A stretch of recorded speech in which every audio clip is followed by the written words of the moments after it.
Joe will do the best for you. And I believe that we have the power, have the power. I hate the state, and I know I'm a slave. We can make a break the power, break the power. Hello, I'm Matt Bergman, and you are listening to the Punk Rock Libertarians podcast. What is this, episode 142? 142. 142. 140 okay. deuce. Sweet. Yeah. So, and now we have a podcast Patreon, and we're going to have a link to that on this post. So if you want to contribute a little bit to help with our various expenses here, we have that set up now, so that would be much appreciated. And so tonight... Well, hold on. Let me throw out the URL. So okay, it's cool. patreon.com/punkrocklibertarians, or you can just do a search for Patreon Punk Rock Libertarians. And, we have a few tiers, a few rewards, so yeah, go check that out. Sweet. Yeah, so I think the number one topic of tonight would be the crypto tax that they're talking about for 2018, starting January 1st. That's today. Yeah. So, yes, this is starting today. Happy New Year's, everybody. Happy New Year's, motherfuckers.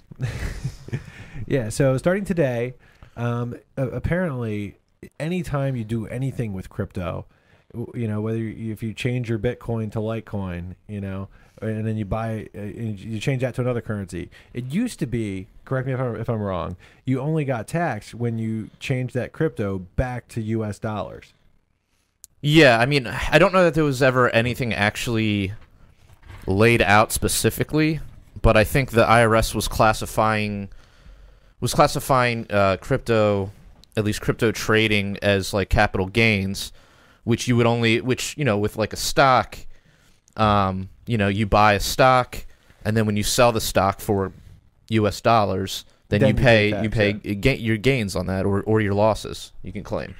But yeah, apparently now, if you have Ethereum and then let's say you want to send some money to a friend. What if you wanted some like Dogecoin? Well, hold on. Let me just provide this example first. So let's say, you could do Dogecoin. So let's say you wanted to send Bitcoin to your friend, but you don't want to pay Bitcoin's outrageous transaction fees. What you could do is just send them some Dogecoin, which I imagine has super low transaction fees. I don't know. I've never owned a Dogecoin. Are you saying you don't fuck with that shit? Not with Doge. Although Okay. apparently it's up like 2,000% or something over the past year. Kyle, question. When are you going to have a coin, dude? I don't know. I have to download the Coinbase app or one of these apps, and it's real easy. Dude, yeah. Dude, I bet you could make the ultimate shit coin. Shit coin? Wagner coins? Wag coins. Yeah. Yeah. Like you can call them a wag or wags, plural. Like five wags. Yeah, $sign wag. WGZ. You guys are laughing now. That's a In Twitter like tag. 40 years when that's our currency everywhere. It's got like my face with the ski helmet on. Oh, that'd be great. That's funny. To me, like this whole tax thing sounds like pretty fucking crazy, especially considering that you've got people that are just trading cryptocurrencies all day. Yeah, I don't understand, but I guess if you're day trading stocks, you do have to do the same sort of thing. However, you don't have to. You're going from stock to dollar or whatever. If you're in Japan, I guess you have the yen or whatever. Yeah, going from currency to currency and then back to dollar, or maybe from currency to currency to currency. I don't even know. It would be so difficult to track that shit. Like, I know, this is even coming from a Jew. It would just be too difficult. it would really be up to the exchanges to report it, which would be, I guess, something to be afraid of. Would be the government sort of trying to regulate the exchanges. Although a lot of these exchanges, like if Kyle Wagner had an exchange and he believed in like obeying the laws and taxation was his duty. Sure. But the problem is, what if you're using an exchange that's not in the country? Like Cryptotopia, that's New Zealand, right? Yeah. Well, if you're using them, then you have to rely on them to report to the U.S. government. Or if, I mean, I'm sure there's a million like dark web exchanges that could be used. Well, I mean, I prefer not to use those, but Well, like I'm just assuming there'd probably be a page on, you could probably go to Cryptopia and just like print out all your transactions. yeah, I mean, there's an history, order book that you can do. Yeah, Yeah. I mean, so I'm not okay. That was kind of silly to say that you Yeah, can't track and, it, but dude, that's still, the- but like no one. But here's the thing: it's going to be hard for the IRS to figure out all the trades that you've been performing unless the exchanges comply and report you. Which And not they every, would. but not every exchange requires you. Like a lot of them do require you to verify if you're depositing U.S. funds, but if you're just trading crypto, they don't. Their level of verification is pretty weak. So I don't do any real currency. I'll say not real currency trading, but like actual currency trading that between national currencies. But like people do speculate on those. There's Yeah, all kinds Forex. of gains and stuff. So like those systems are already in place. How much different is crypto from the existing currency trading that already goes on? Because that's all taxed. yeah, I mean, it would have to be up to the exchange to report it. Yeah, which they would do because But at the same time, yeah, the IRS can get them. They can't. They may not go after individual users. That may be too costly Yeah. and burdensome. But they can always get to the exchanges. And big companies like they want to be legitimate. They want to be in compliance. They don't want any problems with getting shut down, getting Yeah. arrested, getting criminal charges with tax evasion. So like if you're a legitimate company, you want to comply with all laws. yeah. Well, I mean, I think, like, when I think about this, I think there's probably going to be a lot of people, when it comes time for tax time, they're just not going to want to fuck around with all this stuff. It's just going to be like, yeah, because I think, like last year, only 900 people, reported a Coinbase, even though Coinbase had, like, 1 million users or something, That's So- going to change. They're going to catch up. I mean, right now you're just ahead of the wave, but like the regulators do catch up with new technology eventually, and they can always hire the best technicians to help them. They can hire very smart computer guys that can figure this out and figure out a tracking mechanism. So you can only stay in front of it so long before the law catches up with technology. Huh. That's my opinion. Sweet. Yeah. I mean, we'll see what happens. I haven't heard a lot of people freaking out about it in the Twitter circles that I run in as far as this shit goes. Maybe they haven't really figured it out yet. Who knows? Because it's probably buried somewhere. But, yeah, I don't know. We'll see. But Yeah. whatever. I mean, even if... whatever. Like, is H&R Block even, like, prepared to deal with this if you, like, take your shit there? It's like... Yeah, well, I mean, if it's probably just not. treated like capital gains, then... Yeah. I mean, then they are prepared. And I'm I think not a capital fan of that. I'm not a fan of like people think, oh, because I'm a minarchist or statist and I support taxes, that I would be like supportive of like going after tax. all of this crap. Like I don't think there should be a capital gains tax or an income tax. I would like to see the least amount of taxation possible that we could still fund our government. I'm not like, yeah, get those guys. I'm not happy about it. And it's expensive to find the stuff and to tax the stuff. It's expensive for regulators to. I mean, that's the thing. I think this is going to be... It's a burden on taxpayers Yeah. to It actually is. pay for the collection of these kinds of taxes. Right. And it's hard to calculate. It's very complex, and so you want taxes to be as simple and then the least invasive as possible. So they're not a big burden on people. You want to minimize that burden. Yeah, no. I agree with you on that.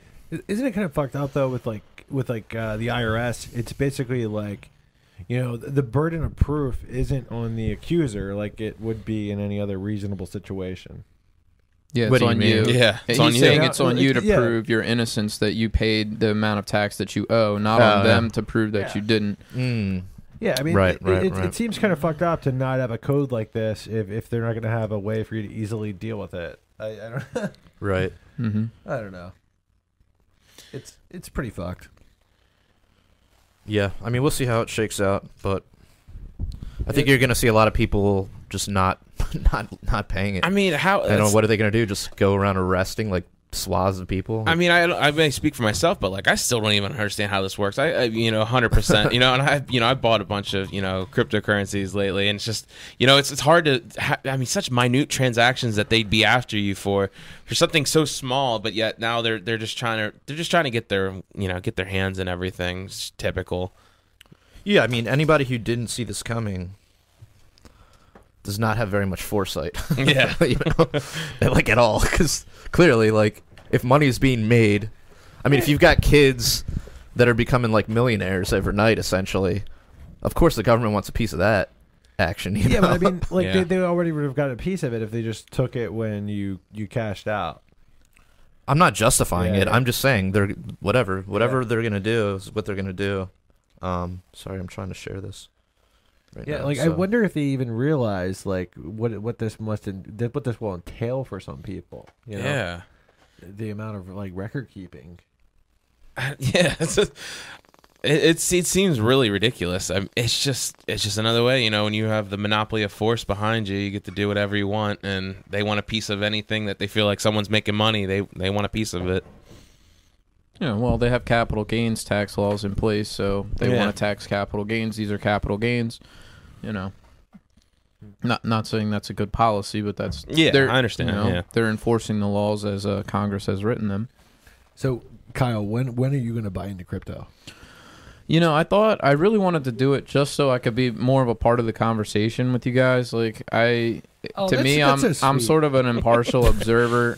I'm really a gold bug. I own gold and silver, and I'm really a fan. They've done pretty well this week, but like, you know, I've been sitting here and watching these. What is gold at now? It's over 1,300 again. It's been trading sort of in that 1,200 to 1,300 range for a long time. Yeah.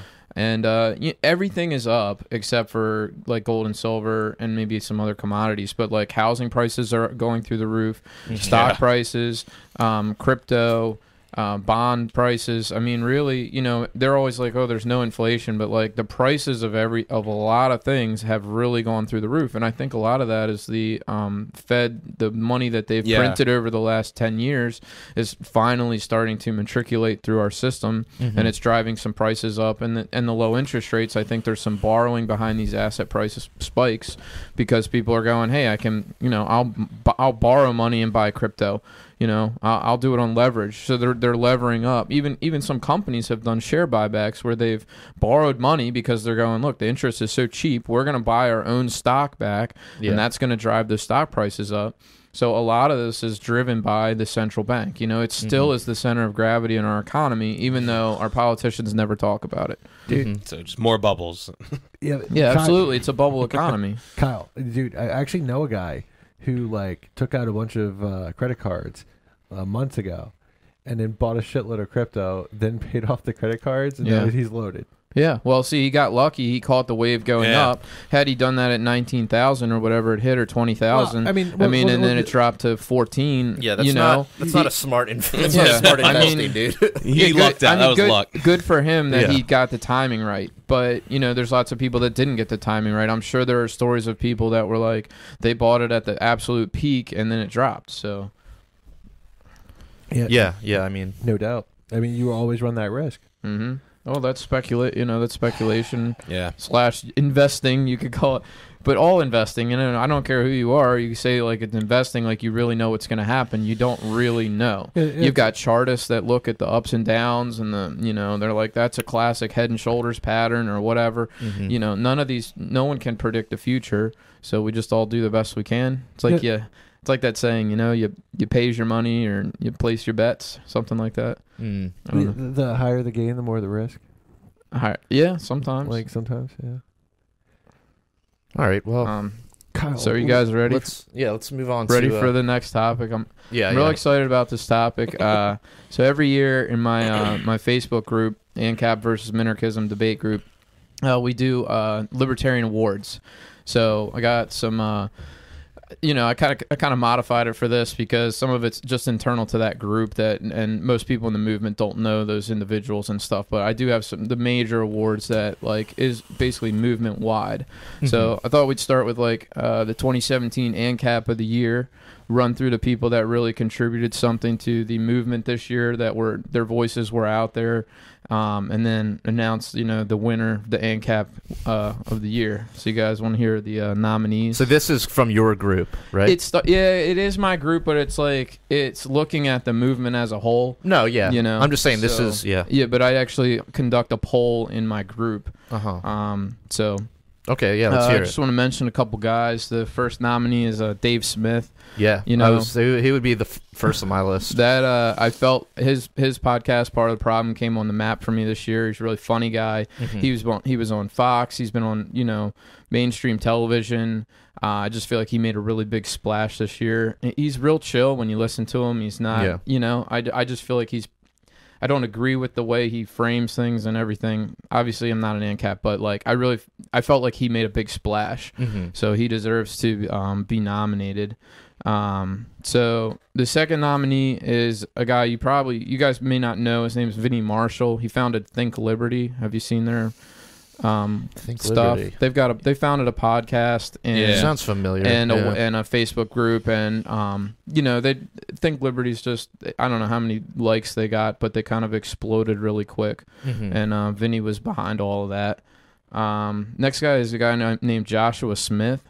He is running for the LP chair against Nick Sarwark.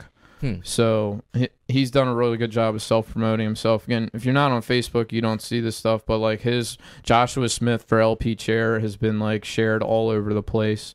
He's an articulate guy, and I don't know, I think he's got a shot. Like he's an ANCAP? He is an ANCAP, yeah.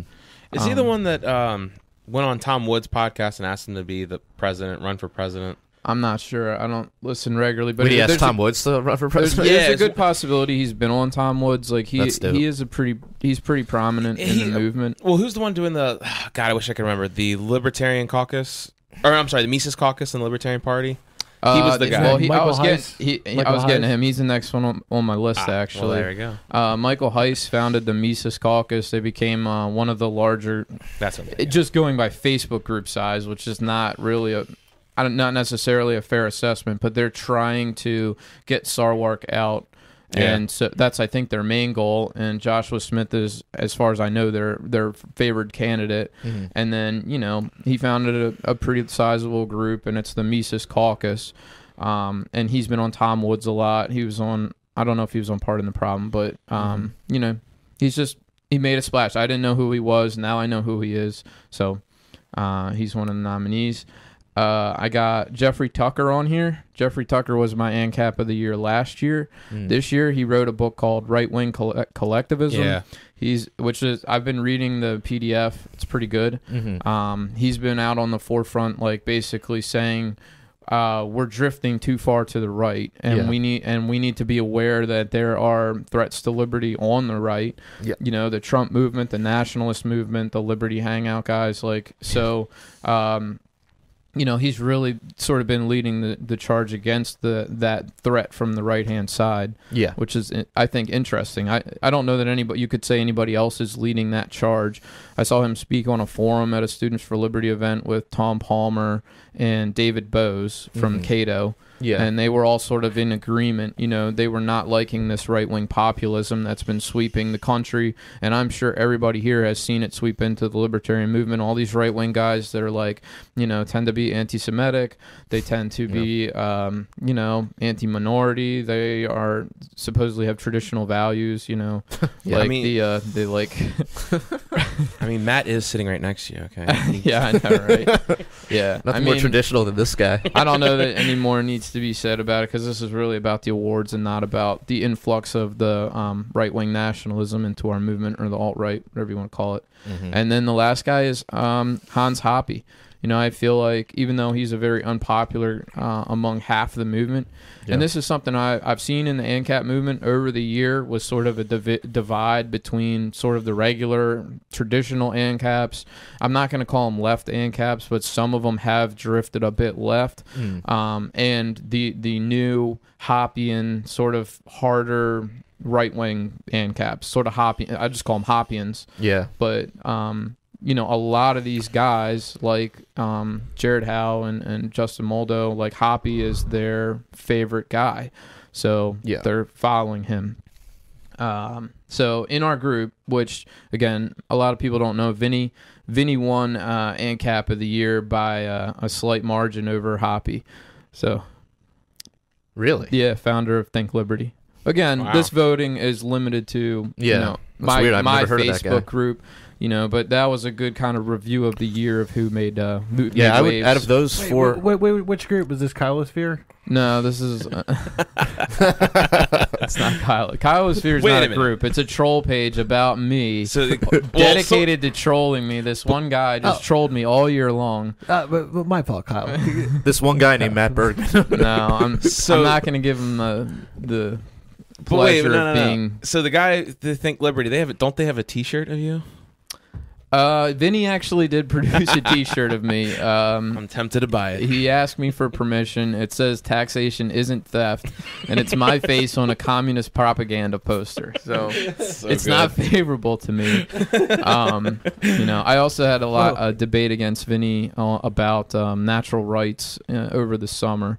So he's not, like I said, not somebody that's known by all ANCAPs out there, but he, with his Think Liberty page and his hard work, like he definitely made a name for himself, and he's a popular guy. Like he's likable, and that contributed to him winning the voting. What do you guys think? Who do you think would be the ANCAP of the year? I would probably go with Dave Smith. Dave Smith. Yeah. As soon as I said the name, you were like, yeah. Well, I was already thinking it before you said the name. I was like, because like I started listening to his podcast this year, and I just got hooked on it, and and I kind of like, not to like compare this podcast to that one, because obviously that one's way bigger and way more popular, but it kind of has the same feel that I think we kind of go for, which is, we try to be humorous, we try to, kind of joke around, but then we also take the issues seriously, and we talk about them in a serious way and inject philosophy into everything. Yeah. So... Yeah, who I didn't even mention was Tom Woods. Dude, I was waiting for you to say Tom Woods. Dude, I think that could be the title, like philosophy injection. Philosophy injection. All right, dude. What do you think? Dude? I like it. Jot that down. Kind of different categories last year. Tom Woods did win one of the major categories. But Tom last Woods year. is like always. Yeah, he's always steady. killing it. Yeah. Like but you still have to acknowledge that output, which is daily podcasts and all the books and everything. So like he definitely should have been in the nominees there, and he was on my poll. I just forgot to write his name down. So and he kind was of considered, but and I think he's done a good job of sort of weathering the storm of like the alt-right infiltration and all that. Yeah, I think he's done a pretty good job of not siding with them, but also not going full, lefty and like, not being a snowflake. not virtue signaling and all that not shit. Being a snowflake. Yeah. Which I mean, you could sort of make that accusation against Tucker a little bit. Yeah. Where there's some things that he's done where it's like, dude, like no, like you're just being an SJW now. Like, come on, man. Like, but I still love Tucker though. I still think he's great. But yeah. Yeah, no, how did I forget Tom Woods? He definitely belongs on the list of nominees. Yeah, but whatever. All right, you ready for the minarchist of the year? Sure. All right. So first nominee was my favorite to win it was Larry Sharp. He's running for governor of New York for the LP. He's been just totally out there on Facebook, constantly making posts, doing lots of interviews. He's been on... I don't know. He's just sort of, his face has been on the front of the libertarian movement all year, and it's not even the election year. So minarchist of the year is easier during an election year when we have candidates, but we're actually 2017 was an odd numbered year, so it's slimmer pickings. But there's 50 governors, LP governors, and he's the only one on Facebook that I'm constantly seeing, and I don't even live in New York. Yeah. So it is really bizarre. I always see about him, and that's how it should be for all our guys. All of our candidates need to be that visible, need to be working that hard a year in advance of the election. And we're over a year in advance, and he's trying to get his name out there as a rival to Cuomo. Or is that I say his name right? Their governor? Yeah. I think So, and I mean, it's a big deal if he gets over a certain percentage in New York. The LP retains ballot access for the presidential election in 20, which I'm sure is something that he's going for, and also spreading the message of liberty. I don't know what his prospects really are of winning, but you just... Not good. They're probably not good, but you just never know in politics. I mean, they're better than if you don't even run for office. Yeah. And they're better than if you just run a paper campaign. I mean, he's getting his name out. He's working. He's assembled a team around him, like a lot of people that are all helping the Sharp campaign. I must be the only one who I just don't trust him. Really? And there's just something about him. I've heard all about him. I don't like his. I mean, he is a politician. There is that, but I mean, this guy did just recently vote for Obama, and he's open about that. And he's Does he regret it? Yeah, I mean, I voted for Obama in 2000. What was it, 8 or whatever? Yeah, but you're also not the head of the like the face of the Libertarian Party right now, and it's kind of weird. It's almost, I don't know. There's something about him. I feel like he's a Johnny Come Lately. But I mean, you look at we this blast way Austin too, though, Peterson for being like I that. I don't see a problem with it as long as you openly reject your past ways. And as a lot I do. of us came on during the Ron Paul campaign. You know, like a Yeah, lot of people yeah. came on in 08 and 2012. I'm 2010. So, you know, I think people can be forgiven of their sins prior to that if they had never even heard of libertarianism and didn't know any better. Yeah. You know? How convenient for you, Kyle. Yeah. I just forgave myself to be Well, and like it's that. like, if we're going to go around being that kind of a purist dickhead, that's definitely not going to encourage people to change their minds on shit. And I'm not. You already once thought that like taxation was not theft. Yeah. I mean, you already thought that like the welfare state was good. Now that you've decided that it's not good, you know, well, too late, man. You held that opposing thought at one point. You know, that's just ridiculous. Like, well, yeah, of course. I mean, I won a competition with the VFW back in the 8th grade of what it means to be patriotic. I wrote a speech on. So trust me, dude, I did that too. I did that too for like the American Legion. Yeah, American thing. Legion. That's what it was. And I won. Yeah, so I won too. So It's like I'm not $200. trying to be. It's just something about Larry Sharp. You know, I listened to him talk. I'm like, okay, yeah, I understand. I like it. You know, I mean, I'd vote for him if I was in New York. I mean, I voted for Gary Johnson. I didn't really care for Gary Johnson when you get down to the nitty gritty and stuff. But it's just, I don't know. It's just when we talk about Sharp, I don't know, something about him. That's just me though. I think speaking of Gary, I got him as a nominee as well because he hasn't just faded away. He's been working on the the debate access battle. He had a thing at an event at the Supreme Court. They're trying to get the LP into the debates, which would really help us as a party because suddenly the public would see 3 options instead of 2. So I think he deserves a nomination for those efforts. Again, it's an off election year, so I'm thinking in 2017, Gary Johnson was probably blazed AF. You know, well, there's no doubt about that, and I mean, he definitely was during a lot of it. But I mean, hey, I'm just trying to give credit where credit's due, and he has tried to. Especially when he endorsed Larry Sharp. I mean, yeah. Oh, but he was blazed when he enjoyed it. If you haven't seen the video of Gary Johnson endorsing Larry Sharp, you have to watch that because Gary appears to be stoned out of his mind, and Larry's just like, "Gee, thanks." I mean, it is the most ridiculous endorsement. So. Moving on to the next nominee, I've got Julie Borowski on here. Julie's been a mainstay, kind of like Tom Woods. She said her production fell off a little bit, but before and now she's back.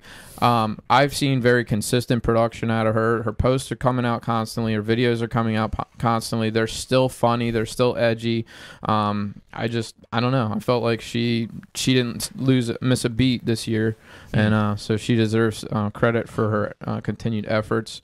I've got Austin Peterson. He made waves. He jumped ship from the LP, decided to run for Senate, and wait, you put Austin on your list? These are nominees. Dude, I didn't even want to talk about him on the podcast, dude. All right. Well, I mean, why all the hate? Why all the hate? All right. Doesn't fuck with you. No, okay. So why would you put Austin Peterson on your list? I feel like, again, much like Larry, we're over a year out from the election day, and these are people that have already organized their team. They're just working hard to. He's a Republican now, though. What's a minarchist? He's on the minarchist. This is minarchist. So I still think that like you can nitpick as much as you want and be like, okay, Gary Johnson is not really a minarchist because he's more moderate, or you could say that of Austin. You can say that of anybody, but at some point you just have to be like, okay, he's pretty close. So I didn't think he was that bad. I mean, I would put him on here before I put. He was that bad? Jesus. Really? All right. Really, Kyle? Really? I know you think he's a douche, and I can understand that. Okay. I can. All right. Let's go with your list. All right. The next one I got Rand Paul. I mean, again, it's an off election year, so it's kind of like these are big names that we all know. But Rand, he did his like airing of grievances this Christmas, which was hilarious. Yeah, He's talking about, we build, 150. We spent $3 billion building parks in Russia, and it's all the waste and everything. He had that awful incident with his neighbor, which is still one of the weirdest stories. Yeah, I don't know that necessarily contributes to him getting on the list, but like. That was a big incident this year. But he just, he's always kind of out there fighting for the tax cuts, fighting for not single payer, fighting for reforming healthcare towards the market direction. Mm-hmm. I just feel like, the guy's kind of been a warrior in the Senate. Didn't he also do a filibuster recently?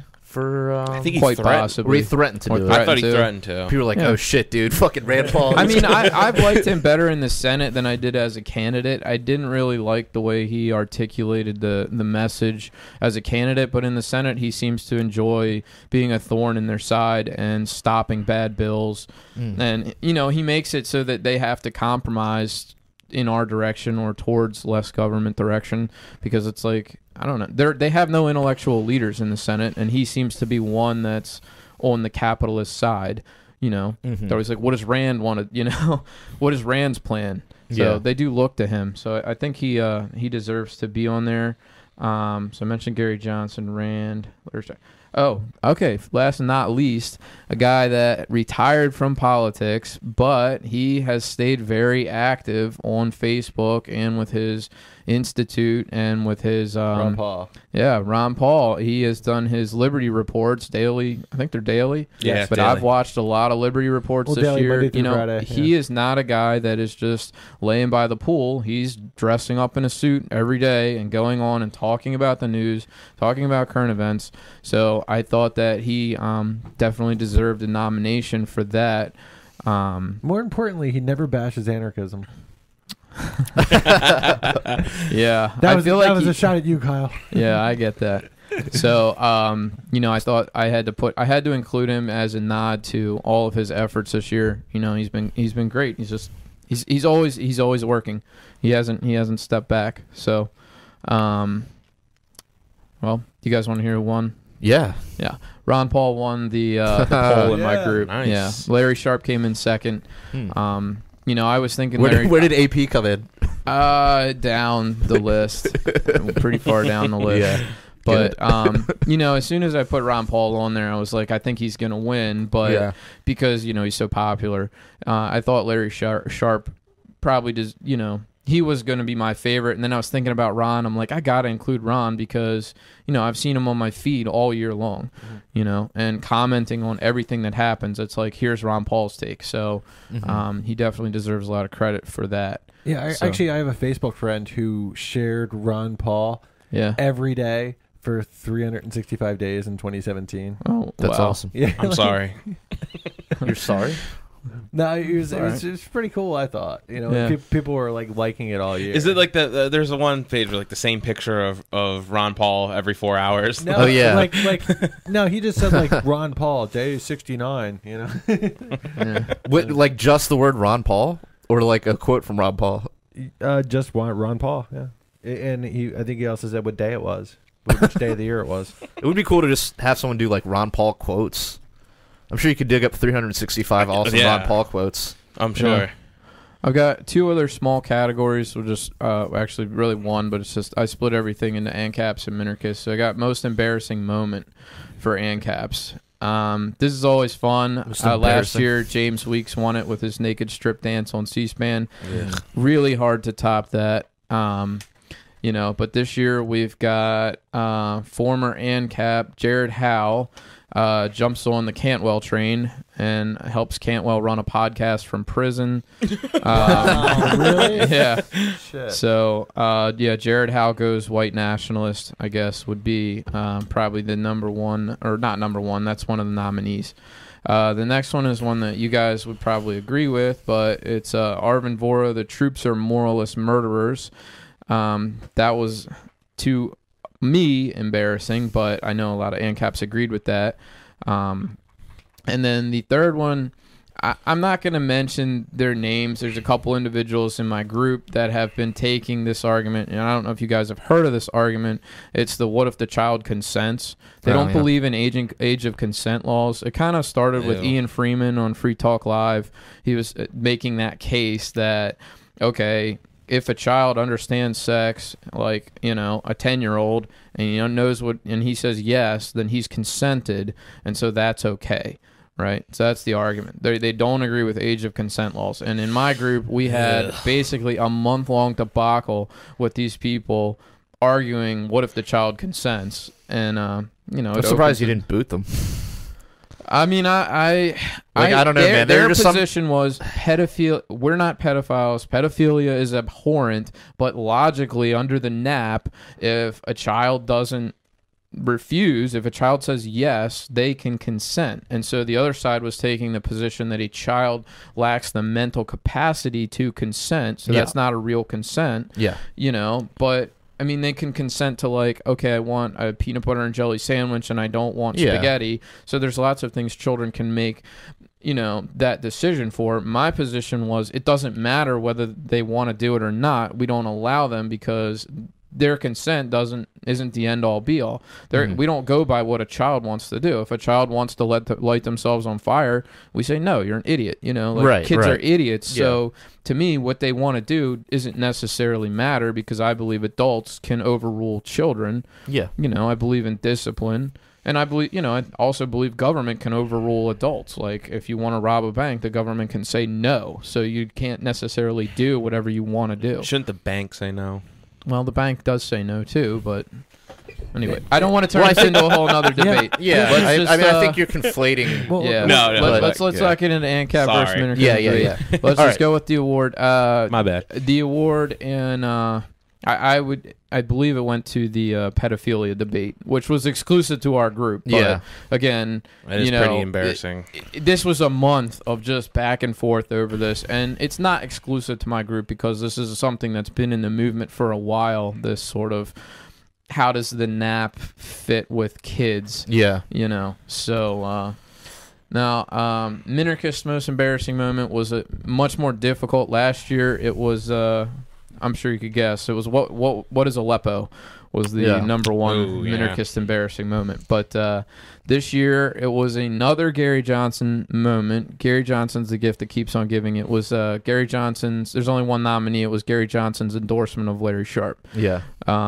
There was another Gary Johnson video where it looked like he just finished a 1,000-mile bike ride, and he's like doing one of his speeches in the camera. I'm sure it's on his page videos that I thought was just so cringeworthy, but I don't think everybody saw that. It's just not like an identifiable moment. But I watched the whole video like, oh my God, this guy, just his his bulging eyes, and you guys know, you know how Gary is. You know. So we'll see. Hopefully next year delivers more nominees for most embarrassing moment. Or hopefully it doesn't. Let's hope that it doesn't. We've got elections coming around. Hopefully they're more mild.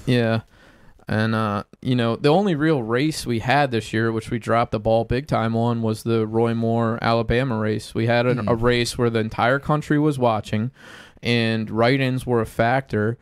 And, we had Ron Bishop was the LP's candidate. And I just caught this comment the other day. This guy was collecting memorabilia from the race, and he's got signs, and he's like, I'm trying to get a Ron Bishop sign, and they were like, he didn't have any signs. He just had buttons and pins. And I'm like, fucking serious? I'm like, we don't even have signs. So, like, people, they get mad at the LP. Like, we need help. We need money. We need people to, like, work. And we need freaking signs, like, especially for a nationally watched race. That would have been a good opportunity for people who didn't like Roy Moore or Doug. Was it Doug Jones? Doug.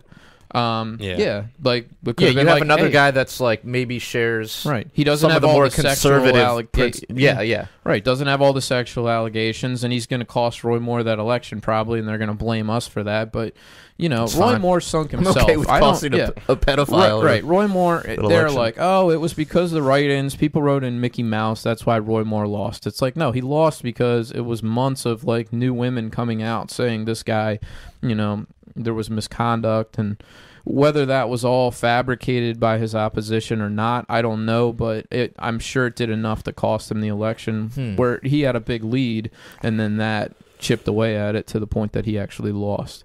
So that's all I got for the awards. I hope you guys enjoyed that segment. That was good. Yeah. Cool. Let's I guess we can kind of get back to the news. So over the past, I guess it's been like a few days now, there's been some protests going on in Iran. Just protesting the theocratic regime that's in charge. What's the guy's name? Kaname. Yeah, I'm not even gonna try. I know the guy you're talking about. Kamini, maybe? Yeah, that sounds right. Yeah. No, I thought he was the religious leader. Because they had the Amina Majed right, president, yeah. And then now they have a new president. Right. Well, okay, they call him prime minister. Yeah.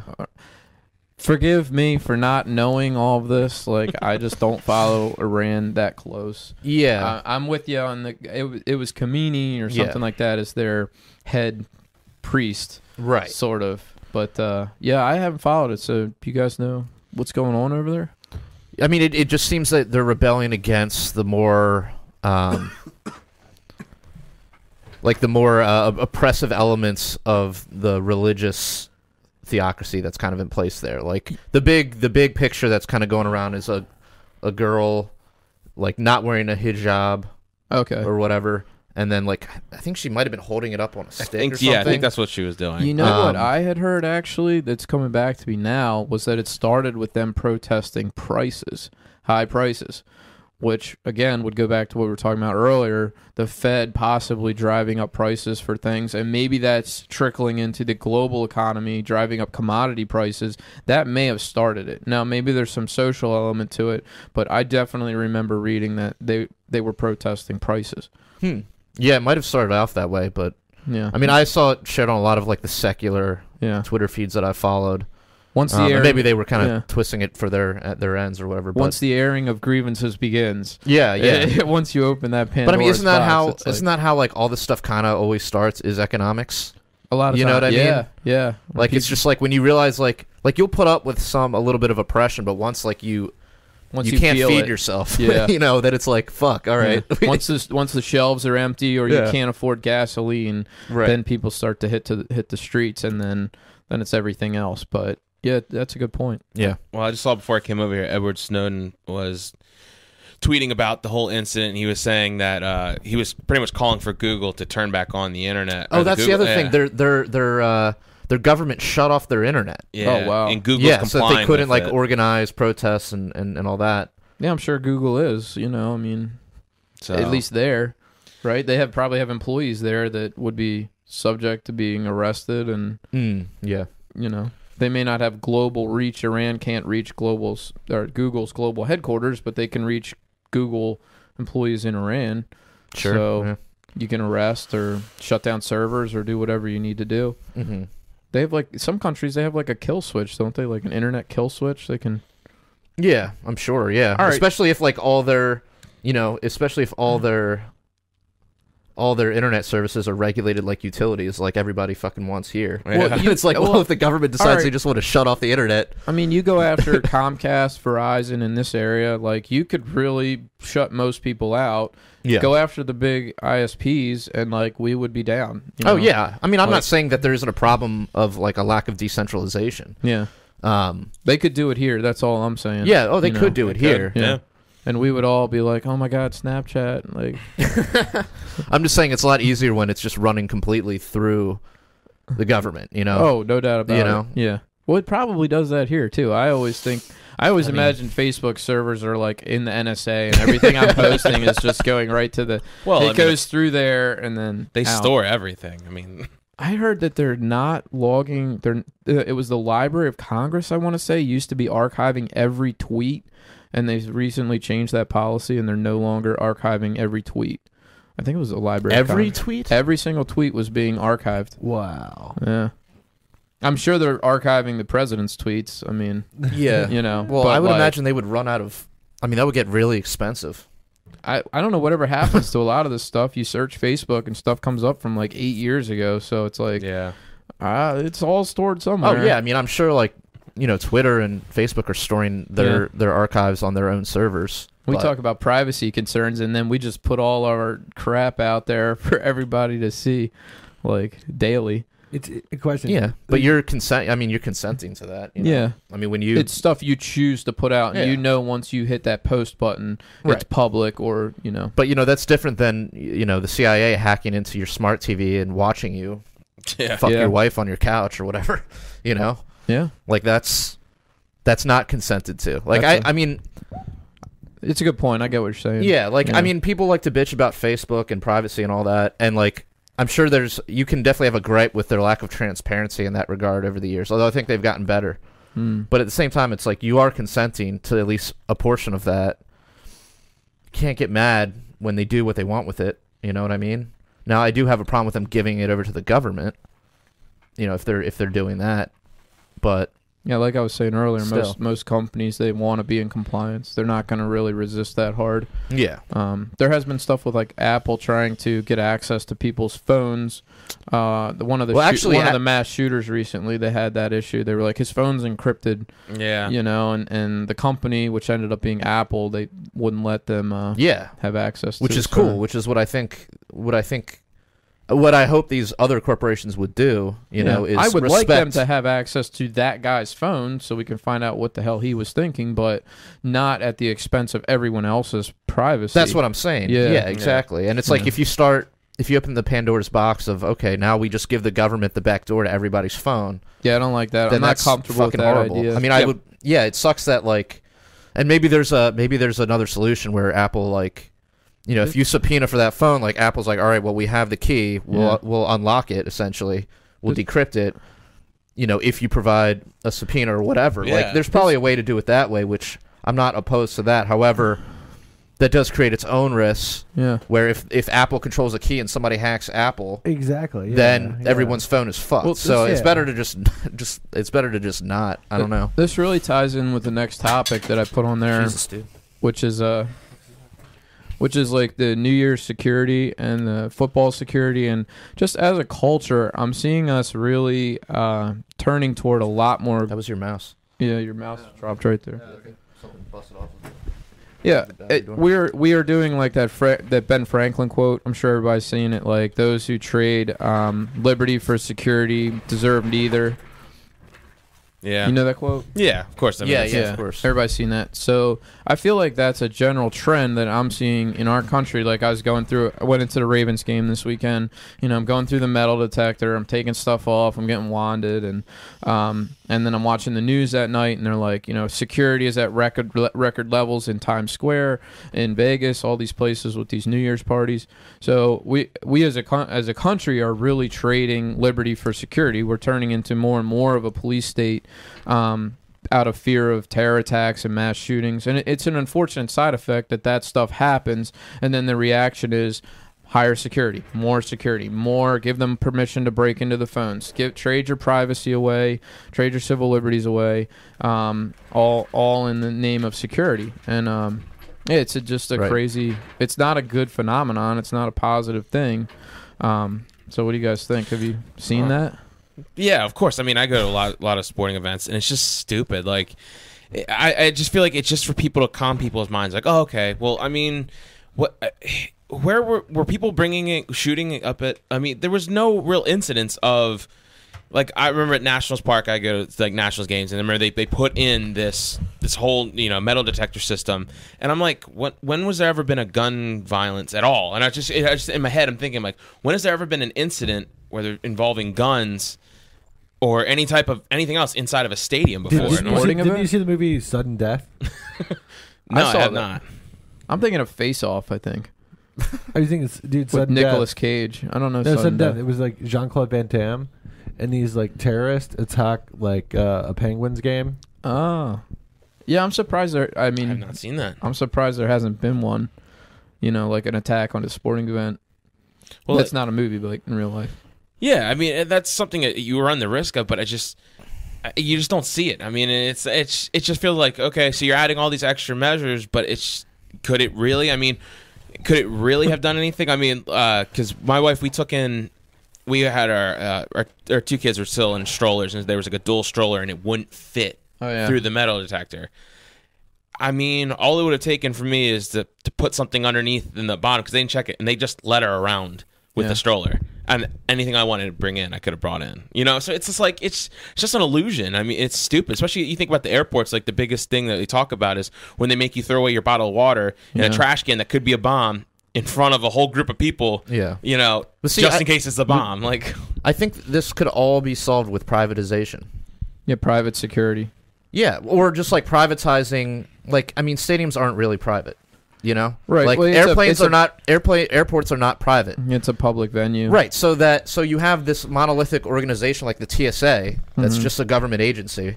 Instead of having each airport have their own security, where you can kind of see like what works and what doesn't work, right? Yeah. So like if one place has super lax security and then they have an incident, I mean, of course it sucks that they have the incident. Yeah. However, I mean that could happen with the TSA too, and it has. Yeah. So you have, you get that feedback from the market that says like, well, we don't mind, like, we don't mind having the lax security if it means that, I don't have my fucking balls fingered every time I go through the airport.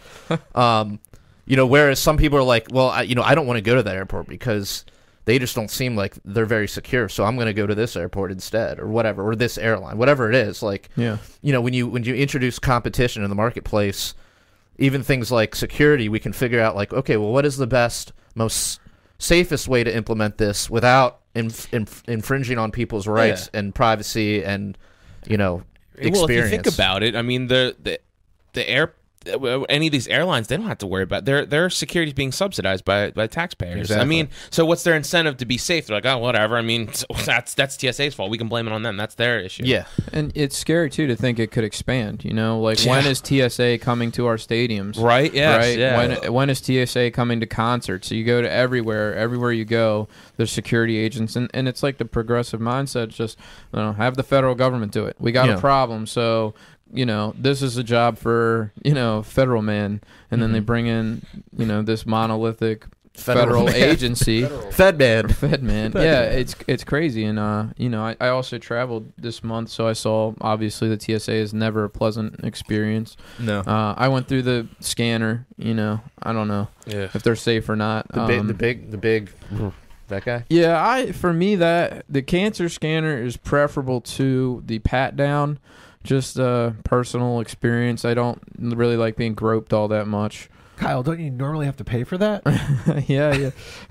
Permits are really expensive. I have a buddy that always does the pat down. I had friends that do as well. They heard that those machines weren't tested for long-term effects. Yeah, and they were just and they weren't even libertarians. They were just like, I don't want to go through this weird body scanner. I'll take the diddle. Well, it's awful.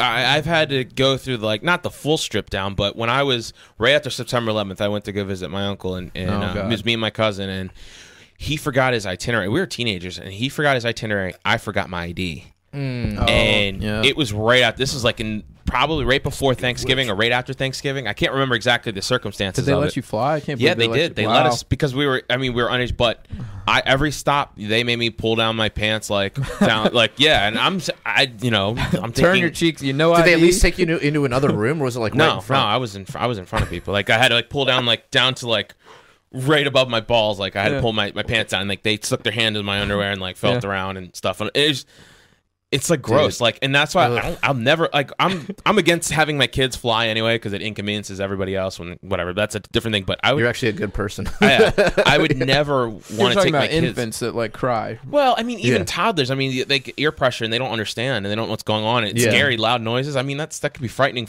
it scares a lot of adults. I mean, I wouldn't want to bring my kids through it. Yeah, dude, everyone else fucked up by that shit, man. Yes, my ears never pop on the way down. Well, see so they'll just stay super I know people like that, high pressure. Yeah. You think there ought to be a law? No. How far are you going to take? Well, see, I just think hold on. Another example of how privatization can fix things like this. You could have a private saying no kids airline. Yeah. My airline, no kids. Yeah. Oh, sounds like anarchy, Kyle. I mean, that's not anarchy at all. That's private.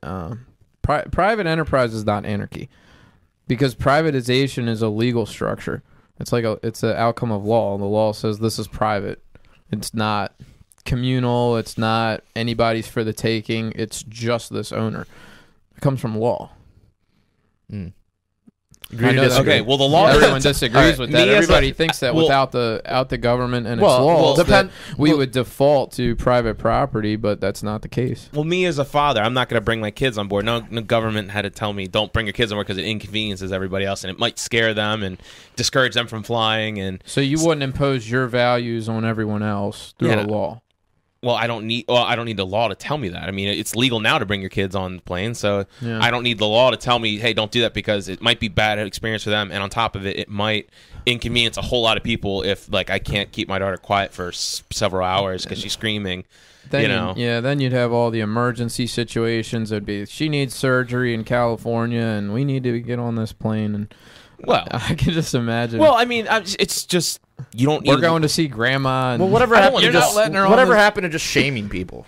That's how you solve this problem. Like, I wish I had the shame bell right you now. just shame people that bring their fucking kids that scream and yell on a flight. I mean, you just know? like, there's been a lot of debates that people talk like this. or that- people bring their fucking dogs on a flight and Yeah. claim that they're like support dogs and shit. That Adam Carolla loves a bitch about that one.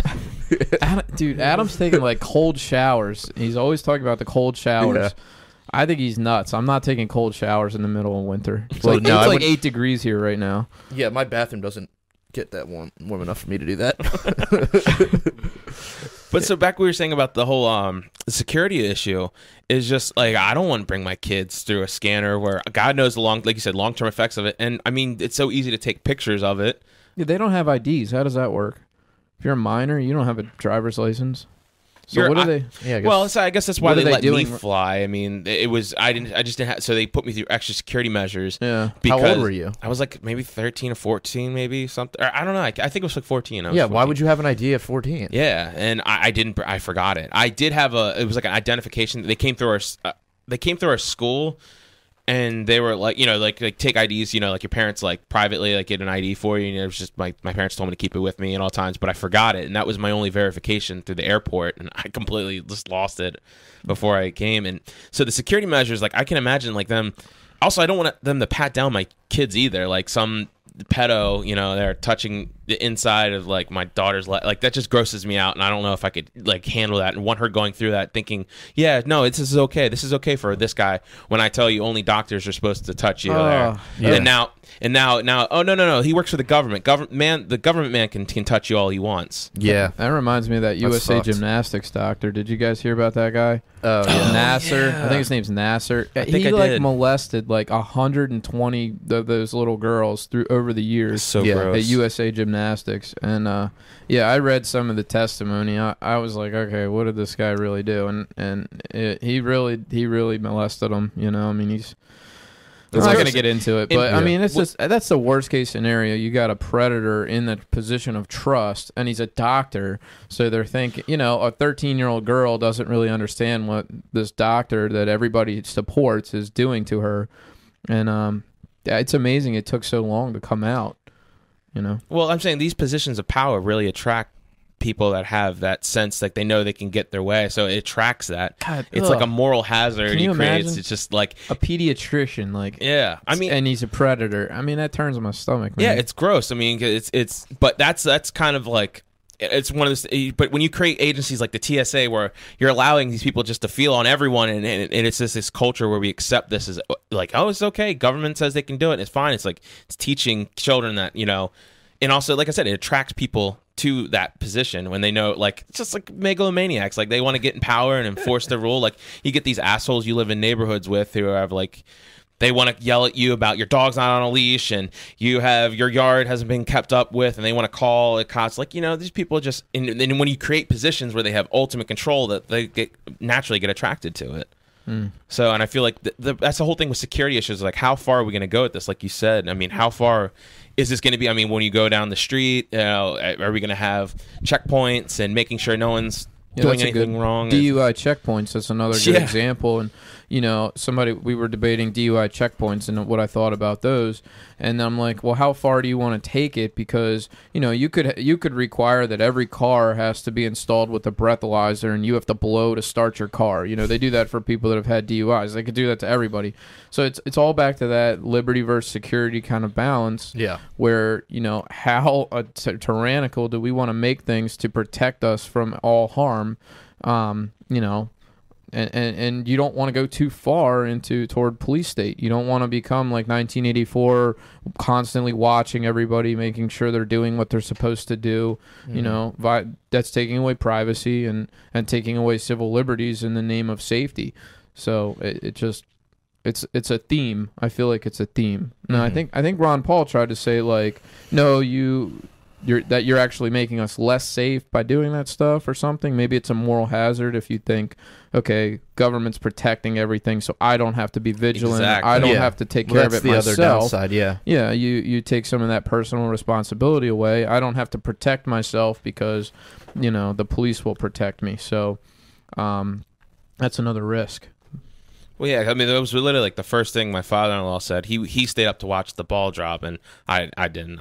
So we played it back the next day. He was like just showing some of the stuff that was going on. He's like, the first thing he said was like, yeah, I mean, I can imagine like a bomb going off then, like. And it was like first he's like, yeah, I'm shocked that it hasn't happened. I'm like, and I just saw him, I was like, I'm sure the security for that, you couldn't get like a mile near that place without like at least 3 different checkpoints. And wait, what is this, New Year's Eve? Yeah, New Year's Eve in New York City yeah. during like the ball drop, and everyone's just like huddled and these. I mean, it would create a opportunity like that, but it's just never happened. Yeah, I would like to experience Times Square one day, but this was not the year to go there. 8 degrees with the wind chill or whatever. I was like, fuck that shit, dude. Oh man, no way, dude. I saw a picture of me from like 2009 New Year's Eve, and I was wearing a fucking like polo. Yeah, I mean, like there's been outside. It was like 50 I was outside wearing a fucking polo. Yeah, there's been some days where it was like was it 50 warm degrees. or were you just drunk? I mean, I was probably drunk, but it was at least warm enough. Like, I'm not like one of those people where I get drunk and like suddenly like I'm good with the cold. Yeah. I think I just get colder. So like it was clearly very warm that day for New Year's. Yeah, so. not this year. This cold is ridiculous. No, yeah, it was retarded. Well, I think it's ridiculous. I posted on Facebook. I had 5 degrees on my car thermostat this morning. Saw that. Yeah. I was like, this is my record, personal record. And then I got all these northerners chiming in. One guy from Alaska was like, dude, we roll at like -20 all the time. He's like, that's nothing. All these people from Wisconsin Yeah, but and you everywhere. choose to live there. Like, I'm like, well, I live in Baltimore and this is freaking cold to me. So. Yeah, that's what. No, it's definitely been like pretty fucking cold. Yeah, it has. Like dude. I was hanging out. Still sunny out there, right? Yeah, dude. At least. even Trump took a shot at Still global sunny in warming. the basement too. Dude, I was hanging out with like Stabulophagus last night, and my cousin and Status Ned. Yeah. And Status Ned was like, "Oh, let's go light some fireworks at midnight." So I'm like, okay, cool. All right, I guess it's really fucking cold. Yeah. And I go out there with Status Ned for probably about 5 minutes, and I'm like, that's it. I'm going inside. Yeah. Yeah. I saw some lady gave Just like gotta a bundle homeless up, bro. person her Ravens blanket as we were walking out. She had like a Ravens blanket for the game, and then there was a bunch of homeless people like laying there, and she gave somebody her blanket. It was nice. That's pretty cool. I cannot imagine being homeless in this weather. But you created a moral hazard for that person. Nah, By giving them a blanket. That's just a kind act. It was nice. A moral hazard. You did, because now the money they have, it's not going to go towards them keeping them warm. It's going to go towards other things. You're subsidizing, I have no idea how people survive in this cold. Yeah, I know, it's ridiculous. Well, I think they do have heating centers that they set up. Do they? Yeah. Yeah. When it gets below a certain temperature, they'll set up like heating centers where they can go. I'd be there if I was homeless. Yeah, I mean, I'm still seeing people out, but I haven't seen a lot of people sleeping. Like, I've seen them just begging, but not just like chilling. They do like literally. their tents. What's that? They do tents, like I see a lot of tents in our city. Oh yeah, well they used to have a whole tent city like underneath the bridge, but they put up a fucking giant fence. Oh, they don't like our very gracious liberal Oh yeah. Democratic government just put up a fucking fence that says keep Well, out. Well, here's the thing. With property, we have public property, which ANCAPs don't believe in, but it does exist. There's property that's managed by government. Yeah. So the government doesn't have to allow people to set up residence there. Okay. I'm just saying, dude. Wait, yeah, didn't we talk I'm just about this saying, last podcast? Dude, Maybe. if public property is going to exist, homeless people should be able to fucking sleep there. You think so? If it's going to exist, homeless people should be able to sleep there. I mean, if it's like under a fucking bridge, It can be a safety hazard to people, and it could be an eyesore. So, well, yeah, but why don't you try solving the homeless problem first instead of just like? Well, this actually reminds me of a story I saw on the Facebook page Capitalism about in Portland. They're having a huge problem with their homeless population, and they're very disruptive. They're like the one thing I read, like this business had an atrium or a hallway or something, and the homeless were coming in there and pooping all over it.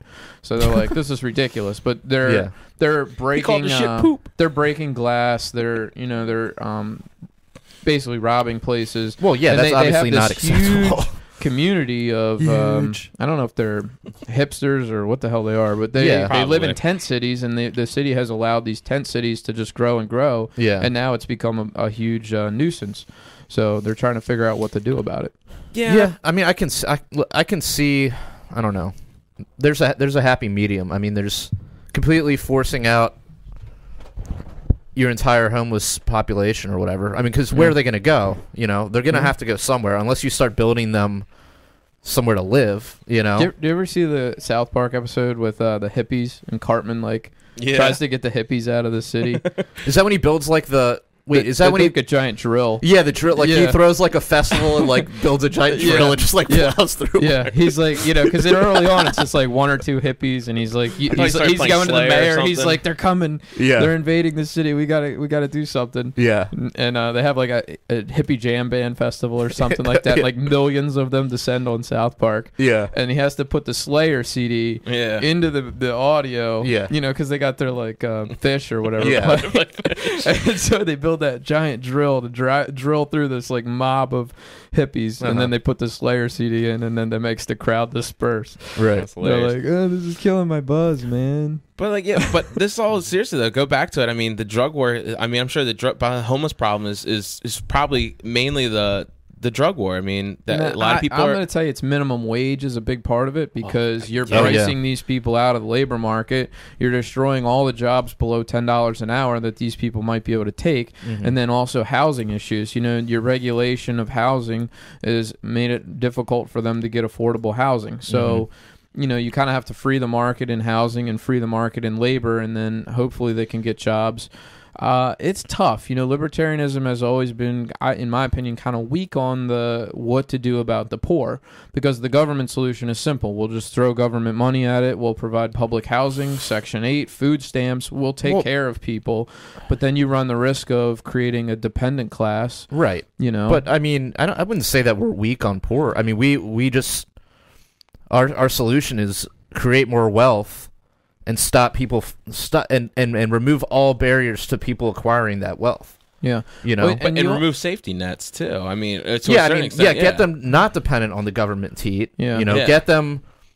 Well, it's a scary prospect to remove the safety net, but I was always attacked on this point by the communists and all, like, you don't care about the poor, and capitalism is such a cruel and wicked system because it forces people to work.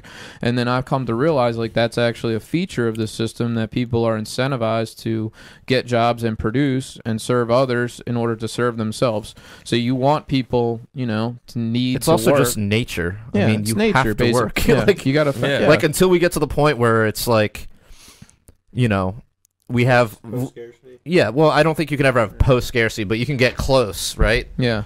But you're never going to get there without people producing and working. Yeah, exactly. And they want to have the wealth, and they don't want to do the work. They think they just think that we can have, robots or... Well, if we just tax every billionaire, if we just distribute all their money... If we just take away all the wealth of the rich, then we can redistribute it to everyone else. Right. That's sort of the mentality that some of them have, is redistribution is a solution.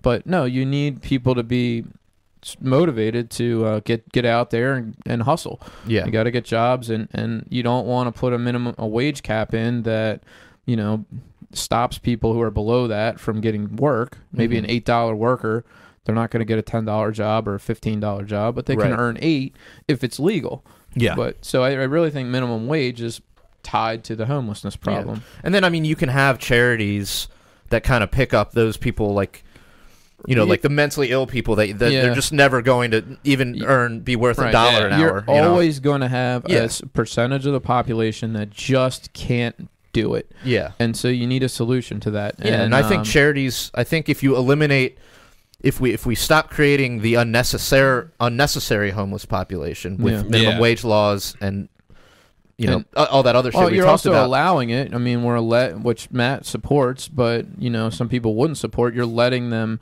set up their tents on property that's not theirs. It's designated public. Maybe it's a public park. Well, I mean, would you want to have a park near your house turn into a homeless tent city? Okay, dude. I'm just saying. Okay, maybe we should just change the name to state property because that's what it is, dude. It's not really public property. Yeah, I mean, if it's public property, like it's a homeless administered by the government. So, and it is technically it's owned by the government. If it's public property, a homeless dude can set up a tent there. Yeah, it's not free access to everybody. It's administered by the government. If it's really free access to everybody, then you start to have conflicts because you go, this guy, if he can set up a tent, why can't I build a building? Why can't I build? Why isn't it just free land to me? Why is it? Why does he get it and not me? You understand what I'm saying? I think you're saying it should be called state property. Well, I'm explaining that if it's free to everyone, why does it go to the homeless guy who wants a tent instead of to somebody that wants to build a casino on it? All of a sudden you have conflicts over the use of that land. Yeah, I can agree with. I think I can agree with you on that. You understand? I think there needs to be. I mean, it's a problem that only exists within this current system. I don't think you have this problem in a truly free market because, well, like we said, there's more wealth, blah blah blah. You lift people out of poverty. People that are worth $8 an hour can find a job now. Yeah. The people that fall through the cracks, who are just like mentally disabled or whatever, or just can't function in society, we'll have sort of private safety nets. I think for that. Charities. We maybe hope we'll build that would be enough. Yeah. And I think that there's a lot of people on relief or on assistance right now who, if push came to shove, they could work. They could work. So it actually breeds dependency when you have and if you had a private charity or whatever that sort of filled that role, they would be way more strict about. I agree. Like, okay, does this person really need this? Are they actively trying to get out of this situation? Yeah. Because it's their money. Like, it's their money that's been donated to them that hasn't been stolen from people that they're using. So they're going to be way more concerned. Going back to the park thing, Federal Hill Park is a nice park in Baltimore. Mm-hmm. It's a public park. That whole community likes walking their dogs around there. They enjoy using the park as a park. Would you be okay with if the homeless congregated there and set up a tent city? Because then you're saying yes, I would. Well, then the community loses that park, which they like. I think it's better for the homeless people to have a home or a tent, if you want to call that a home. Well, all right. Well, it might be the best. I'm saying home, that land is that not necessarily have, unclaimed. I mean, that land is being used as a park by the community, and they would be outraged if it turned into a tent city. With human feces. Got waste problems because there's no bathrooms, and you're gonna have crime that comes along with that. I mean, it's gonna be a disaster. Well, right now they're behind the 7-Eleven. I don't know where they are, but what I'm just saying. Oh, just in general. Yeah. You're saying in general. Yeah, in general. Which 7-Eleven like probably doesn't appreciate. 7-Eleven's going. Yeah, I think the park would be better, dude. It's being used as a park, even though there's no one currently literally sitting on that ground. People are walking their dogs through there. They're jogging through there. It's being used as a park. So it's in use, even though it's not being resided upon. Somebody doesn't have a home. All right, well, that doesn't mean the park is available for them to set up shop. Am I not making sense here? No, I think you're making sense. I don't know, man. I mean, I think it's a problem that only exists in a statist world. Yeah, but hang on, I got another example. Matt, your front yard currently has nothing in it but grass. How do you feel about the homeless? How do you feel about them setting up a tent in your yard? Or your backyard, for that matter. Ryan Riot over here. Ryan Riot is currently looking for a place to set up shop. Kyle, you've only demonstrated the difference between private and public property. Yeah, but I'm pointing out that public park is actually being used by the community. I'm saying I'm part of the public, and if a homeless dude wants to camp out on any public property, it's fine with me. Okay. That's all I'm saying. All right, I think we fair. beat this to death. All right. Damn. Sorry. Been an hour, $1:15. War on Christmas. Yeah, we can make this a short topic, but I just found it interesting how Trump was like saying, "Oh, thanks to me, we can say Merry Christmas again." And I saw lots of Merry Christmases. I feel like the transition to Happy Holidays has been a push from the left. They want to get away from the Christianity or something. I don't really know what that drive is all about, but it's become almost politically incorrect to say Merry Christmas in the workplace. But has it really though? Oh yeah, because I think it's that's overblown. Christian only. Yeah, and it doesn't acknowledge the other faiths that are not Christian.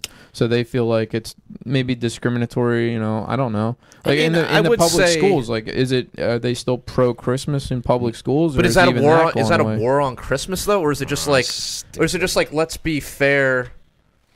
I don't know. Like, let's not make people uncomfortable that don't have the same religion as me. But how is it uncomfortable? Like someone says, look, I don't give a fuck, dude. Yeah. Like, you can say Merry Christmas to me all you want, and I'm not saying this is good. I'm definitely not saying this is a good thing that we got to be afraid of saying Merry Christmas. Well, thanks to Trump, we don't have to be afraid anymore. But I don't think it has anything to do with fucking Trump. Yeah.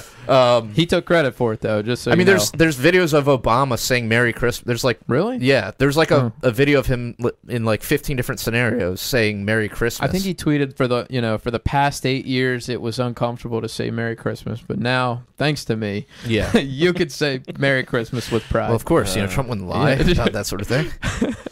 But yeah, I'm Jewish. Like, I don't give a fuck if you say Merry Christmas to me. Oh, Happy Hanukkah! Exactly. It's bidding you good tidings. Yeah, it's a good sentiment. It's exactly people that get upset about that are retarded. But bitches.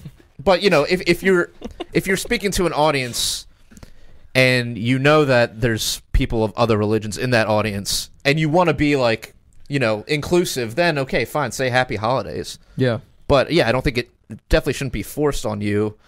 It shouldn't be a discrimination lawsuit if you fucking say Merry Christmas. It hasn't been a law. I think it's just kind of been one of those tending toward bad manners. Yeah. Like, you're not just say Happy Holidays. It's more inclusive. Yeah. Yeah. I don't honestly care either way, but the whole war on Christmas is definitely a fucking hyperbole. Like, the idea of the war on Christmas is just retarded. Like, there's no war on Christmas. Like, it's stupid. The next thing, if you guys have trouble reading, this was a Liberty Hangout tweet that was something along the lines of, if you don't support Trump, you hate liberty.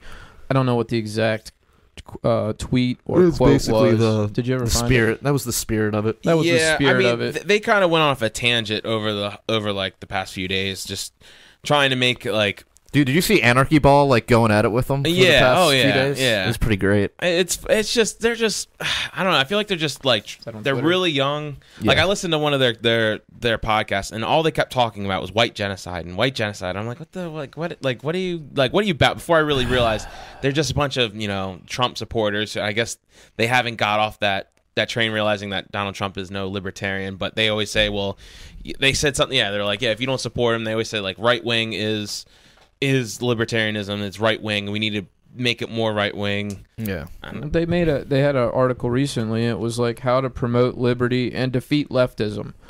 So they kind of they didn't say anything about rightism, or they didn't say rightism was a threat or was authoritarian or anything like that. It was insinuating that liberty is right wing, and that we have to just defeat those evil lefties. And some of these right-wing guys have been absolutely awful in history and in our politics. Thank you. Yeah.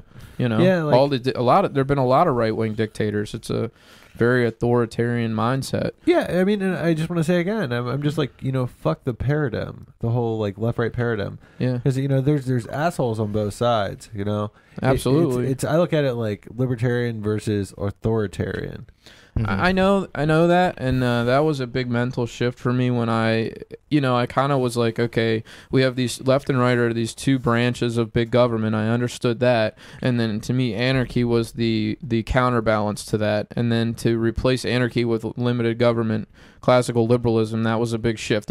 So now my spectrum is small government to big government instead of big government to no government. So I replaced the anarchy with minarchism or limited government. But it's still along the same lines of what Matt's talking about, where it's authoritarian versus freedom, essentially. Yeah. Oh, yeah, definitely. And I think that spectrum is better than the left-right because I do think they're both authoritarian in different ways. So I agree with you, but I just think that the anarchy goes too far in the liberty direction, and it's like I don't want to abolish the entire legal structure of society. I don't think that would work. Duly noted. All right. So yeah, I don't know. Liberty Hangout, they've just they like Trump. The article promoted Trump's like populist message, or they're like, in order for liberty to thrive, we have to embrace this strategy that worked so well for the Trump administration, appealing to populism. They cited Rothbard's I think he wrote one called A Strategy for the Right, I think it was. Yeah. I know he has one called Right Wing Populism. They cited Hoppe's recent speech, with the alt-right speech that I never made it all the way through, but anyway, yeah, that's their angle. They're taking that sort of nationalistic, which I always throw it into nationalism. It's like rah rah America, us versus them. Yeah, it's always us versus them. It's us Americans, and in a lot of cases, us white Americans versus everyone else. Yeah, so it's definitely a white genocide. It's tribalism. It's a tribal mentality. Yeah, and you want to be like, look, a lot of whites hate you guys. Like white nationalists are very unpopular among whites. Yeah. Right? Yes. So, I mean, look at the counter protesters, right? It's a lot of them are, I don't know if most of them are white, but a significant percentage are white. So it's just weird that they draw the lines along race when so many whites don't support what they stand for. Yeah, and I mean, they were clear cut. I mean, I'm reading the tweet now. It says, if you don't love Donald Trump, you don't love liberty. Oh, wow. So we did get it pretty much right. And they also said if you're not a fan of Donald Trump after his successful first year in office, you're probably a communist. Yeah, I remember that one. Successful at what? Yeah, I remember that when I said, "Wake me up when the troops are home." Yeah. Like where is that? Where's the peace candidate? The only thing I was really hoping for out of Trump was that his nationalism would lead him to be more isolationist in foreign and military policy, and that we would stop interfering in all these other conflicts that have nothing to do with us, and that all of our troops would come home. And that hasn't happened. That was the big argument from all these like Walter Block. Yeah. Who I don't know where he stands now. I would hope he wasn't because he wasn't like a Hoppe kind of guy. Yeah. But his big thing was he believed Trump at his word. Yeah. Or at least wanted to believe Trump at his word that he was going to stop being the policeman, the world's policeman. Which I thought was like my favorite quote from the entire circus of a debate that was had was him saying that. I was like, that's the best thing. That was the only good thing that was like said in the fucking hours. Yeah, that was Block's position. Was he was like, okay, let's just look at the war, look at it on foreign policy. Which one is better on foreign policy? Hillary is awful. Trump has the potential to be less than awful. So, I support Trump. That was his. Yeah, but I just don't like. I never really understood Hoppe's his turn. I mean, you read some of his stuff. I mean, he wrote like this really good forward for one of Rothbard's. I think it was Ethics of Liberty. Like he did a really good forward for it. Well, that was Walter Block I was just talking about. So I'm just saying, like back to the Hoppe. I was just like, I don't understand these people. Like they think the lesser of two evils. I mean, that's kind of what libertarian is always, to me, in my eyes, it's never been about the lesser two evils. It's about not being evil. And so when you kind of get to this paradigm of Donald Trump, he's less likely to be worse. He's not going to be as bad as Hillary Clinton. Well, okay. it's you keep on this lesser of two evils. You just keep going down further evil, and it's just okay. So what? You know, we got a little tax break, okay, but has spending been cut? You know, it's just one of those things. It's I don't understand, and so I don't understand these people when they go like, okay, well, Donald Trump, you know, he did this for liberty, he did this, yeah, but he also dropped this bomb and also killed this person and also wants to go after this. You know, he's just for this, the deep state and all this other things. Yeah, so. but it will be interesting to see how the tax break will play off with the economy. With people spending more. I saw like a bunch of companies were giving out bonuses to their low-level employees. Yeah, I saw that too. Yeah. I don't know that we fully understand the full effects of what that tax bill is going to entail. Yeah. I don't think it's been really analyzed in full yet. And I also have read, I think it was Peter Schiff that said it's more of a tax shift than a cut. So they're moving around who's paying the taxes, and it may even be shifting some taxes to some of his political enemies. He's trying to figure out a way to make the Democratic states pay more taxes, make universities that opposed him pay more taxes. So he has Wouldn't surprise me. What I had read was that he had written in some ways to attack his enemies with the taxes. Oh, yeah, pretty interesting. Wielding the weapon of taxation. I didn't read the bill, so no one read the bill.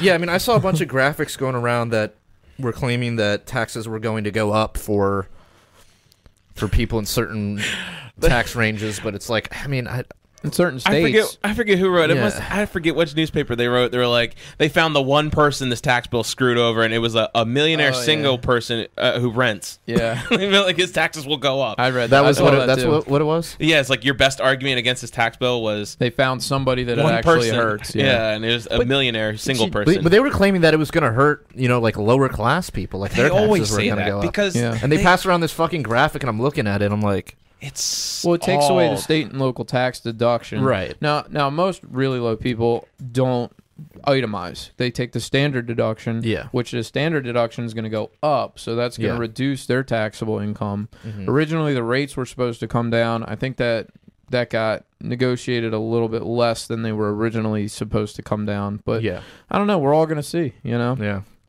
But yeah, if you itemize and you live in a high tax state, which would typically be a blue state, then odds are you're going to lose some deduction from this because you're paying sky high, say, New York taxes that you used to be able to deduct, and now you can't deduct anymore. So that would hurt you. Yeah.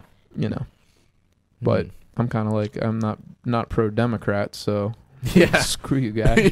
A little bit of me. Not that I support this at all. Yeah, I'd like to see taxes cut, and the hard part is really spending cuts. Yeah, and I don't know that we're doing any of that. No, I don't think we are at all. Because people always say, "Well, we have to, pay for How tax cuts." How are we going to pay for this? Right? But you don't have to pay for tax cuts; you pay for spending. So it's just a trickery of the progressives. Like they just love to spin it and. I mean, just the garbage that comes out. I see like all like my leftist friends like talk about, and it's just terrible. And I'm like, how do you make that connection with this? Like, it's just so stupid, and it's just It's got to be revenue neutral. Revenue neutral. Yeah, there's lots of places to cut. I mean, they could start with Rand Paul's Christmas list, but obviously we're spending a fortune just not even in America, not even on domestic spending. It's all building bridges and schools in foreign countries, and it's unbelievable how they spend money. Shit's crazy. Mm-hmm. All right. What is this last one? California weed? Yeah. California legalized weed. Recreational marijuana. Recreational weed. They finally, Today. That went into effect today. So, but the part I heard was like, okay, you can have up to an ounce and you can have 6 plants. And I'm like, all right, so what happens if you have 7 plants? How... And can you have... Kyle, would you get blazed if you went out to Cali? No, because I don't smoke. Why, dude? It's like legal there, dude. I know, but it's not about it's never been about the legality for me. It's been about my own choices. And I never got into smoking body's cigarettes, choice. and I play a lot of sports, so I've just always been kind of hesitant to start like taking smoke into my lungs. I think the propaganda worked on me, the DARE campaign, Dare to Keep Kids Off Drugs, and in particular, I remember like the black lung. It was like, this is a healthy lung, and this is a black lung, like a smoker's lung, and the smoker's lung was like this shriveled black thing, and you know, you see that at like 7 years old, and you're like, I'm never smoking, like I'm not gonna do that. It stuck, you know. Word. Yeah. So, but you're happy about the legalization? Oh yeah, yeah. I mean, I support people's freedom to, you know, indulge in that kind of stuff. I never agreed with the prohibition in the first place. I mean, I support legalizing all drugs. So Sweet. yeah, I think the prohibition is far worse, causes far more damage than the drugs themselves, particularly with the crime, but also with the, you know, the unregulated product is so damaging. It's like the consistency is different. It's laced with all kinds of harmful chemicals, and I think that it would be safer and actually probably less potent if it was legal. I could be wrong about that. Wait, for weed or? Well, I don't know. What do you guys I mean, think? I think weed's gotten more potent since it's become legal. Yeah. But you can actually... You could regulate it yourself. Well, you know what you're getting. Yeah, so they can put on the packaging, well, this has, you know, 1 milligram or whatever of THC. But at the same time, I don't want the government telling me that. I want private companies telling you that. That's what I'm saying, and I don't think the government is doing that at this point. Because when you say regulation, I'm sure everyone automatically assumes it's like government regulation. But I mean, the industry itself could regulate it. I mean, and I'm for that. I don't like this idea of saying like, oh, it's legal now. Now we have to pay taxes on it when we buy it. And believe me, that's better than the black market where you're getting the criminal gangs. But the problem is though, there still is a sort of a gray market that goes on because of the taxes. Oh, yeah, because the taxes are so high that people kind of like do it underground so they don't have to pay the 200% tax or whatever they slapped on this. So that's, you know, I mean, yes, is it better than like a complete black market? For sure. But, you know, when people are like, oh... Well, because there's a black market. Matt's argument is always like, you know, it rather, instead of it going to the cartels, it's going to like the world's biggest cartel. You know, the United States government. Yeah, exactly, dude. Yeah, but I'm more concerned with. I mean, I guess I'm not as concerned. Well, I'm concerned about the violence that occurs in the black market. I'm just saying, I really like my dealer. He's a cool dude. He's cool. He's always there on time. You know. You know what? That guy with the cigarettes, the guy that got choked.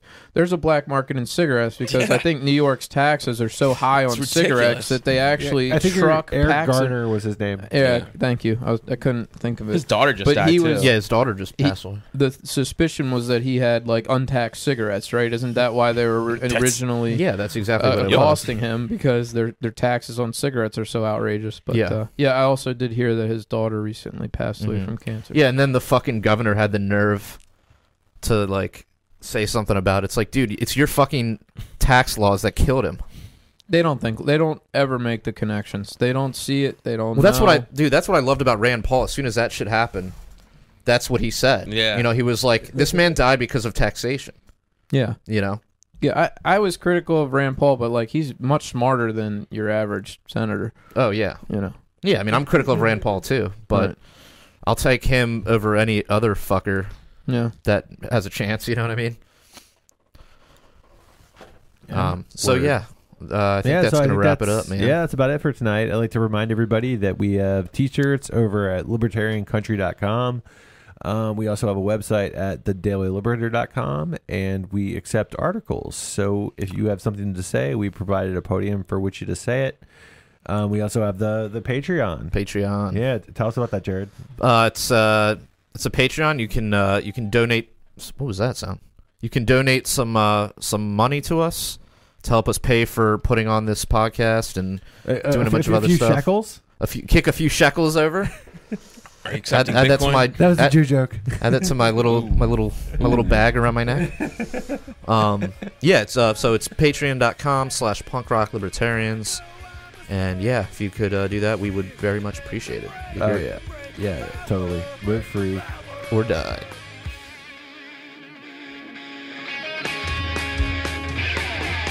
Statism's blood break is the blood that is shed. Drenching the flags of the tax bombs in red. Was it by a few at the expense of the many? Soldiers and cards in a death machine. You can't justify killing by economic gain. God, country, and democracy. You get the freedom and gunpoint in a fine land. You support the troops, then bring them home. I believe that you will do the best for you.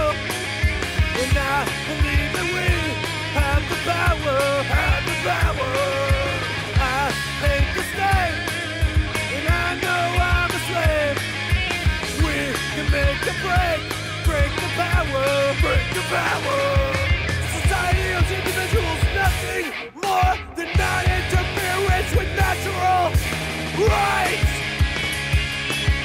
Once a virtuous person fully comprehends the non-aggression principle, the violence of the state becomes obsolete.